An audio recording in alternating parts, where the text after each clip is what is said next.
एक पंडित जी भोजन करने बैठे तो सामने थाली पंडितानी ने दाल चावल साग रोटी रखी होगी, अचार वगैरह।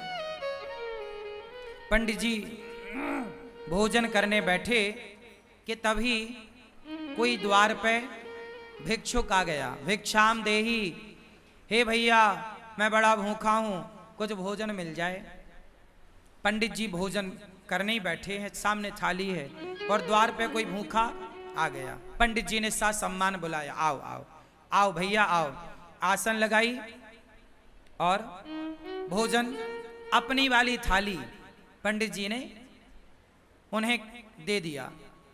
और पंडितानी जी ने जो भोजन बनाया था वो जरा सा ही था, क्योंकि घर में कुछ था नहीं, जितना था उसने बनाया।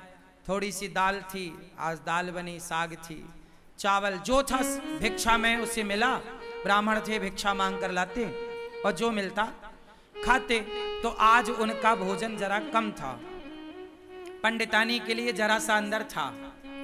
अब वो अतिथि आए और बैठे और वो पंडित जी की थाली में बैठ गए और वो बढ़िया खाए। पंडित जी अंदर गए, पंडितानी से कहा कि थोड़ा और दो रोटी। तो उसने बोला कि बस ये आखिरी 2 रोटी बची हैं। जब पंडितानी ने कहा कि आखिरी 2 रोटी बची हैं, तो वो जो बाहर बैठा खाने वाला अतिथि था उसने सुन लिया कि अब बस इनके पास 2 रोटी बची हैं। तो पंडित जी दोनों रोटी लेकर आए और कहा भैया प्रसाद पाओ, एक और दो रख दूं। उसने कहा नहीं नहीं अब नहीं चाहिए। वो भी समझदार कि अब बेचारे ये क्या खाएंगे, तो मना कर दिया। पंडित जी ने कहा ना, आप हमारे अतिथि हैं, आप पेट भर के खाओ। अच्छा बोले आपकी इच्छा है तो एक रख दो। तो एक रोटी रख दी गई और एक रोटी बची।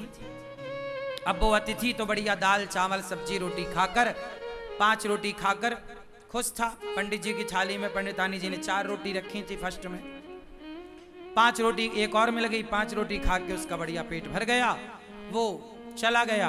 अब दोनों पंडित पंडितानी बचे तो पूरे बर्तन लाके बाहर रखे और थाली लगाई 2। अब 2 थाली लगी हैं, पीछे की बची हुई जरा सी साग। अब आप जानते हैं दाल बची तो क्या बची होगी, जरा कटोरी आधी कटोरी। अब उसमें दोनों लोगों ने थाली अपनी पंडित पंडितानी ने तैयार करी और रोटी थी 1। तो आधी रोटी पंडित जी ने रखा, आधी रोटी पंडितानी जी ने रखी। और चावल जरा सा रहा होगा तो थोड़ा सा चावल आधा आधा उन्होंने रखा और उन्होंने प्रसाद पाया। अब ये सोचो कि आधी रोटी में क्या पेट भरता है। दिन भर से आदमी कुछ नहीं खाया, शाम को भी कुछ नहीं मिलना, एक ही बार खाना है और नाश्ता भी कुछ नहीं हुआ। आधी रोटी मिली तो आधी रोटी खाई पंडित जी ने, जरा सा चावल पंडितानी जी ने खाए। अब पंडित जी ने जैसे ही भोजन किया आधी रोटी का और जरा से चावल का और खा के ना उन्होंने हाथ धुले। तो उनके हाथ का जो धुलने का पानी था वो पहले के लोग ना आंगन में बाहर जाके हाथ धुलते थे, थाली में हाथ धुलने की परंपरा नहीं थी। आज भी हम लोग थाली में हाथ नहीं धुलते, आप लोग खाते हो थाली में हाथ निचोड़ देते हो, ये गलत परंपरा है। हाथ कभी थाली में नहीं धुलना चाहिए। थाली को खा लो, मतलब दाल चावल सब्जी रोटी एक एक दाना खा लो और थाली को धुलो, थाली पे हाथ मत धुलो। पंडित जी बाहर हाथ धुलने गए तो जहां उन्होंने हाथ धुला वहां एक छोटा पेड़ था। वहां पेड़ के पास ना एक नेवला था। क्या था? नेवला। सांप और नेवले की लड़ाई होती है ना, तो नेवला जीतता है, वो नेवला था। तो नेवला के पूंछ की तरफ पंडित जी के हाथ का धुलने का पानी गिरा और वो नेवले की पूंछ गीली हो गई। आधा पीछे का हिस्सा, पूंछ का हिस्सा गीला हुआ और जैसे ही पूंछ पे पानी गिरा उसके पूंछ का रंग सोने जैसा हो गया, सुनहरा। नेवले ने पूंछ देखी, पंडित जी से बात करी, पंडित जी आपने पानी डाला तो मेरा देखो ये रंग सुनहरा हो गया, सोने जैसा, मेरी पूंछ सोने जैसी हो गई। आप एक काम करो, मेरे पूरे शरीर में पानी डाल दो, मैं सुंदर हो जाऊंगा। पंडित जी बोले मैंने तो अपना हाथ धुल लिया। नेवले ने कहा महाराज ये बताओ कि आपके पानी डालने से मेरा ये शरीर का रंग कैसे बदल गया, सुनहरा हो गया, सोने के कलर का।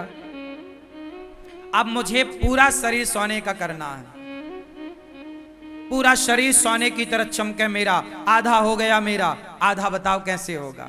कल मैं आऊं, आप मेरे ऊपर फिर हाथ धुल देना। पंडित जी बोले नहीं, अब तुम जाओ धर्मराज युधिष्ठिर के राज्य में। धर्मराज युधिष्ठिर यज्ञ कर रहे हैं, उस यज्ञ में ब्राह्मण लोग भोजन कर रहे हैं। जाओ, जहां ब्राह्मण लोग भोजन करके हाथ धुलेंगे, धर्मराज युधिष्ठिर सबको अन्नदान कर रहे हैं, बहुत बड़ा यज्ञ हो रहा है।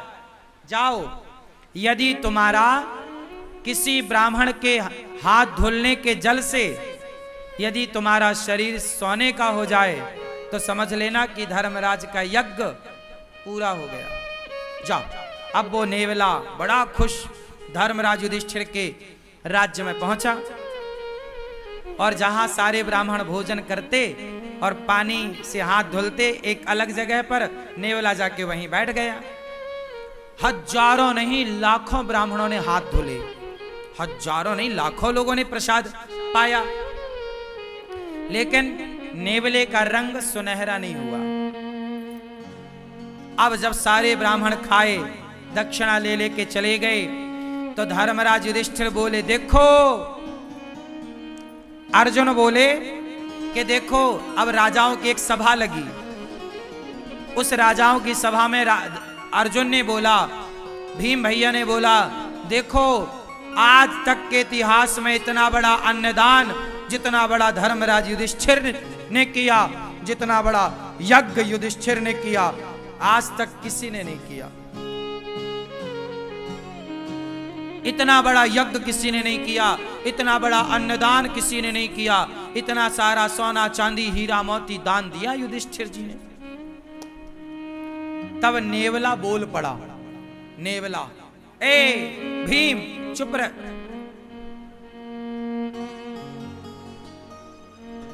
नेवला बोला, भीम भैया चुप रहो, कोई यज्ञ व्यज्ञ नहीं हुआ यहां। यज्ञ तो एक ब्राह्मण के घर में हुआ था। कौन हो तुम? नेवले को बुलाया। भीम भैया ने पूछा तुम कौन हो? नेवले ने कहा भैया मैं तो नेवला हूं। तो तुम्हारा ये शरीर सुनहरे का कैसे है, सोने का रंग सुनहरा कैसा? नेवला ऐसा तो नहीं होता, तुम्हारे ये बाल सोने जैसे चमक रहे हैं कैसे? उसने कहा महाराज यहां पास में एक गांव है, उस गांव में एक पंडित पंडितानी रहते हैं। पंडित जी ने हाथ धोया तो उनके हाथ धोने का जो पानी गिरा वो मेरे शरीर पे गिरा, तो मेरा शरीर सोने का हो गया आधा। और उन्होंने कहा कि युधिष्ठिर के यज्ञ में जाओ, यदि तुम्हारा पूरा शरीर सोने का हो जाए तो समझ लेना कि उनका यज्ञ पूरा हो गया। पर सुनो, तुम्हारा कोई यज्ञ पूरा नहीं हुआ। मैंने तो कब से बैठा गीला होता रहा, मेरा शरीर सोने का नहीं हुआ। और तुम कह रहे हो कि धर्मराज ने इतना बड़ा यज्ञ किया, इतना दान किया। वो पंडित जी ने जो हाथ धोले तो मेरा शरीर बदल गया, और तुम्हारे यहां तो इतने ब्राह्मण खाए, कुछ नहीं हुआ। भगवान श्री कृष्ण भी उस सभा में बैठे थे। भगवान कृष्ण मुस्कुरा रहे हैं मंद मंद। अर्जुन गए, हे श्याम सुंदर, ये आप ही जानो ये नेवला कौन, ये क्या कह रहा है, आप बताओ कि यज्ञ पूरा हुआ कि नहीं। अब सब में ये कौतूहल हो गया ना कि भाई धर्मराज ने इतना पैसा खर्च किया पर इनका तो यज्ञ पूरा हुआ ही नहीं। नेवला कह रहा है कि जब तक पूरा शरीर सोने का नहीं होगा यज्ञ पूरा नहीं माना जाएगा। अब श्री कृष्ण से जब कहा गया तब भगवान श्री कृष्ण ने कहा कि सुनो, अभी आपका यज्ञ पूरा नहीं हुआ, इसलिए इसका शरीर सोने का नहीं हुआ। हो जाएगा पूरा तो इसका शरीर निश्चित सोने का होगा। अर्जुन ने कहा कि हे प्रभु, मेरे भाई ने युधिष्ठिर जी ने जितना बड़ा यज्ञ किया, आज तक इतना बड़ा यज्ञ किसी ने नहीं किया। जब किसी ने नहीं किया तो इसका आधा शरीर सोने का कैसे हुआ? भाई इतना बड़ा यज्ञ तो किसी ने नहीं किया, और ये इसका शरीर पूरा सोने का यज्ञ में होगा, तो आधा शरीर जो इसका सोने का हुआ वो कैसे हुआ, मैं ये जानना चाहता हूं। तब भगवान कृष्ण बोले, नेवला तू ही बता। तब नेवले ने बताया कि महाराज मैं वहां गया, पंडित जी भोजन करने बैठे थे, कोई अतिथि आया तो अपनी थाली खिसकाई और आधी रोटी खाई और संतोषजनक भाव से उन्होंने अतिथि को भोजन कराया, और जितना मिला ईश्वर का धन्यवाद देकर बिना शिकायत के और प्रसन्न चित्त से दोनों पति पत्नी आनंद से थे।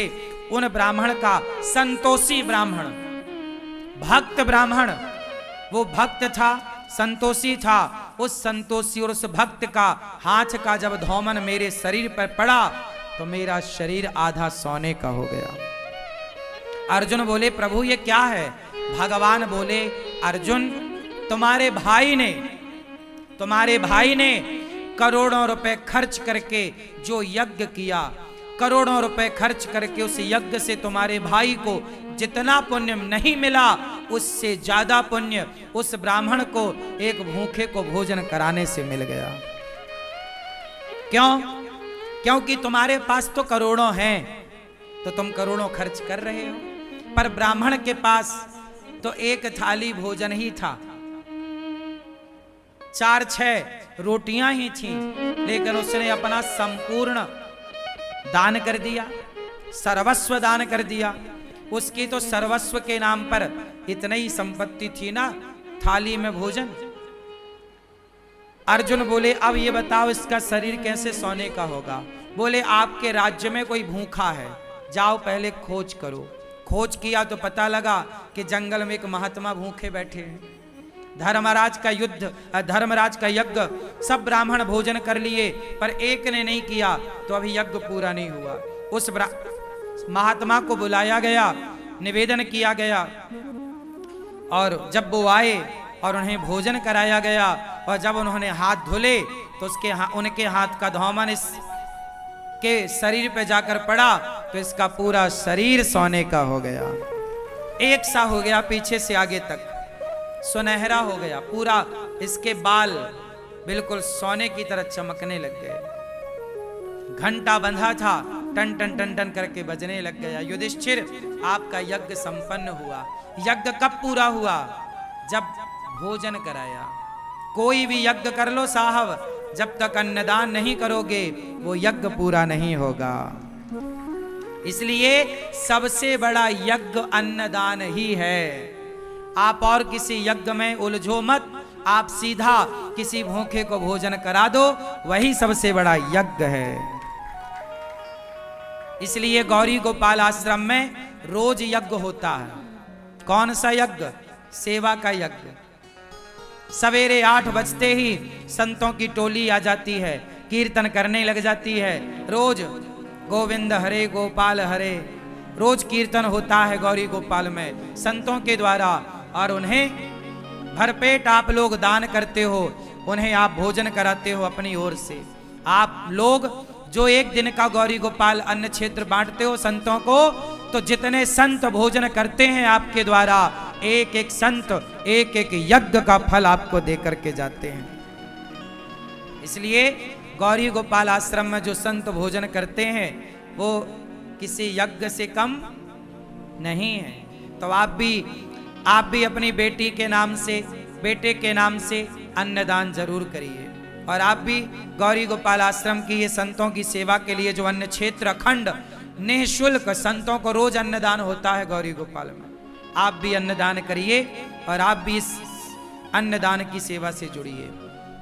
कोई भी कार्य, इसलिए कहता हूं मरने के पहले गौदान, भागवत और अन्नदान, मरने के पहले ये 3 काम कर लेना, फिर बिंदास आराम से मरना, केवल मरने को रह जाए आखिरी में। मरने के टाइम आदमी कुछ कर नहीं पाता, जीते जी कर लो अच्छे काम, मरने के टाइम कोई ध्यान नहीं रहता। सही है। उस जीवात्मा के नाम से, किसी व्यक्ति के नाम से कोई पुण्य का कार्य हो, आप अपनी माता के नाम से, पिता के नाम से, बच्चों की लंबी आयु के लिए आप अन्नदान करो। गौरी गोपाल आश्रम में अखंड रसोई चलती है, कोई भी आओ सबको पेट भर भोजन। यहाँ रोज हजारों लोग भोजन करते हैं। एक एक व्यक्ति के तृप्त होने से एक एक यज्ञ का फल प्राप्त होता है।